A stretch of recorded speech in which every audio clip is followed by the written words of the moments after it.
Guys, welcome back to T-Rod Whiskey. And tonight we are talking about my August bottle haul. I was able to pick up approximately a dozen or so bottles last month from my various different travels and adventures. But without too much more, let's go ahead and dive in. So let's get the scotches out of the way. I did grab a couple of bottles of scotch last month. The first one here is the Glenlivet 12-year illicit still. I believe that this is a limited release, or at the very least, that's what the faux text said. Coming in at 48%, non-chill filtered, no coloring added, so it checks all the boxes for a scotch. Normally, I prefer a nice smoky, peaty scotch.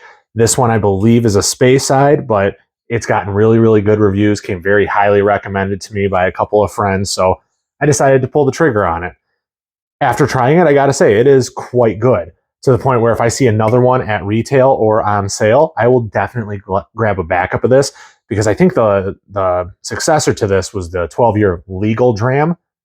And from what I've read online, it was not great. This is definitely the one to have. So I'll absolutely be grabbing a backup of this one if I can. Next bottle I got this one at MSRP from Total Wine, but this is the Laphroaig Cargis, the 10-year cask favorites. This one comes in at 104.8 proof. Tastes like fruit, ginger, and peat, or so the box says. Honestly, I have no idea because I haven't gotten into it yet. It's on my list of things to try.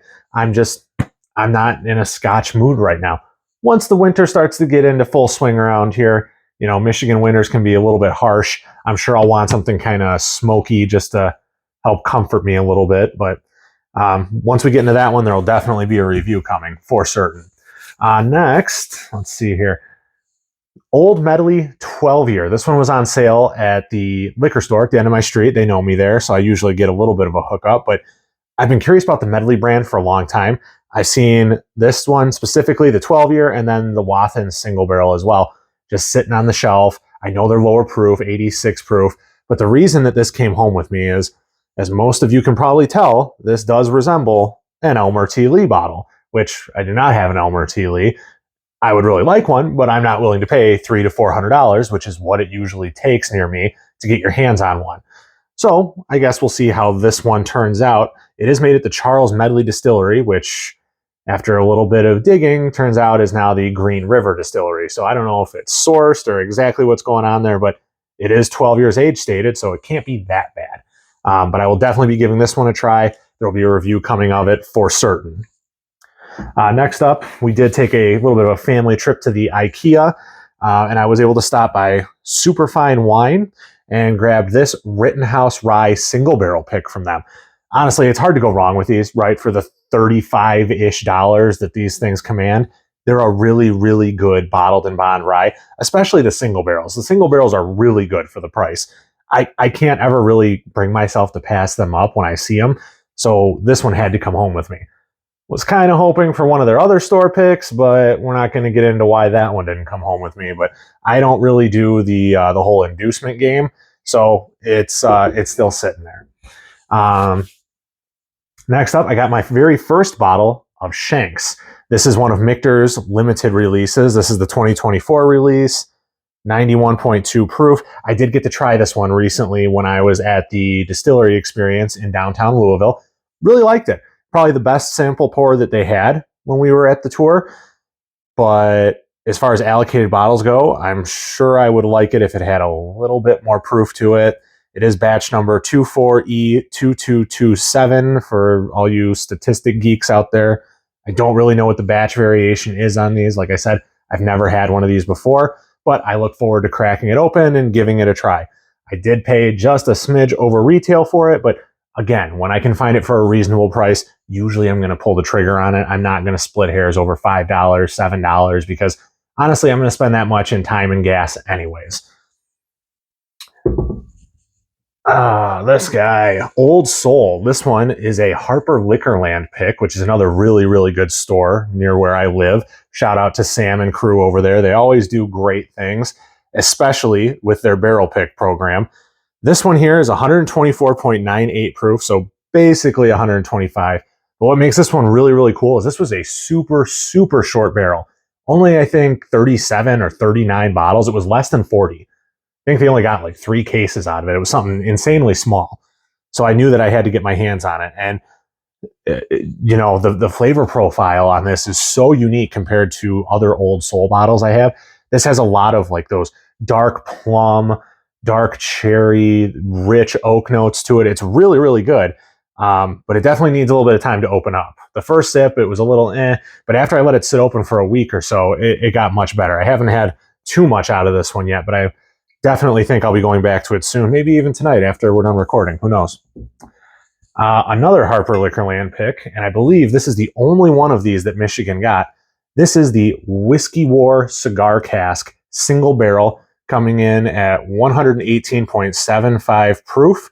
It is a blend of straight whiskeys, handcrafted in small batches, and finished in Brazilian Amburana barrels. This stuff is fantastic. It is muy delicioso. Super, super, super good. Was kind of hesitant about it because Amburana finishing can be a little bit hit or miss, but this one, they knocked it out of the park. Sam said that this was his barrel of the year, and I would have to agree with him. It is exceptional. I really do enjoy this one. It looks like it has a little bit more of an orangey color than it truly does. I think that's in large part due to the label.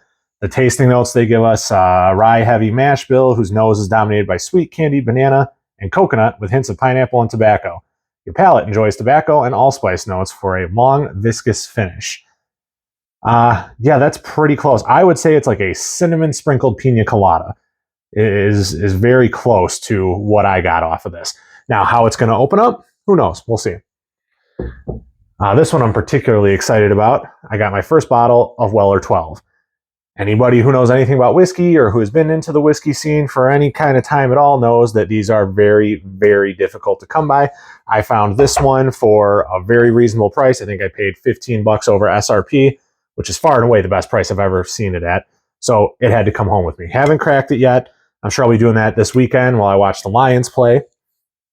We did take a little bit of a trip to Lansing, and of course, anybody who watches this channel knows I'm a huge American Fifth fan. I had to pick up an extra bottle of their small batch bourbon.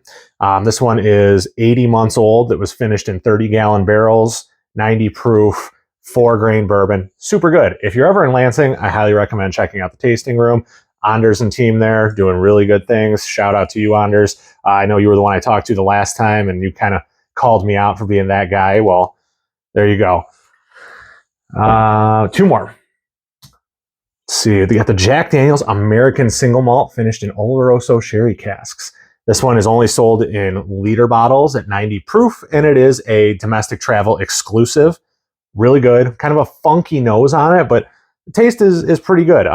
As somebody who was pretty Jack Daniel's adverse for a really long time, I'm kind of kicking myself in the butt now because I passed up on a lot of bottles for a really long time just because I had written off Jack Daniel's as being gross or having a really gnarly flavor palette. When in reality, I just had a bad experience with Old Number 7 in college and couldn't get over it. Now I've come over to the light side, and the bonded, that's the travel exclusive, bottled and bond, the triple mash, some of these heritage bottlings, some of the single barrel proofs, the rye and the Tennessee whiskeys have all been fantastic. So pretty much everything other than the Old Number 7 and the Gentleman Jack has been 100% my jam. This one here, really good. Going to see how that one opens up, but I did enjoy the first pour on it off the fresh crack. And our last bottle, this one is a Four Roses single barrel proof. This is 10 years and 2 months old using the OBSQ mash bill. This was a Total Wine pick. Grab this one they did have it marked up about $15 over SRP, but what are you going to do? When you see these, you kind of have to grab them because they don't come up that often. The state of Michigan only got 6 barrels this year from Four Roses, at least to my knowledge. 2 of them went to Total Wine. I think Ben Steen got one. I think TJ's got one. And I think Kroger actually got one of them. I don't know where the other one went. But this one's really good. I did get to try a sample while I was there. Have not broken into mine exclusively yet, but the other ones I have, I really enjoyed. My goal is to collect all 10 of the mash bills. It'll probably be a little bit easier with them releasing the plain old single barrels with the mash bills on the, I believe it's going to be on the neck tag. But that was everything that I grabbed last month. I've got a list of everything that I grabbed this month so far. It's about 10 days into September when I'm recording this, so hopefully it'll be just as interesting, if not more so, than last month's bottle haul. But let me know in the comments what you guys think. Make sure you hit that like button. Make sure you comment. Smash that subscribe button. I would love to help the channel grow. And let me see what else you guys, let me hear from you guys. What else would you like to see? But otherwise, cheers.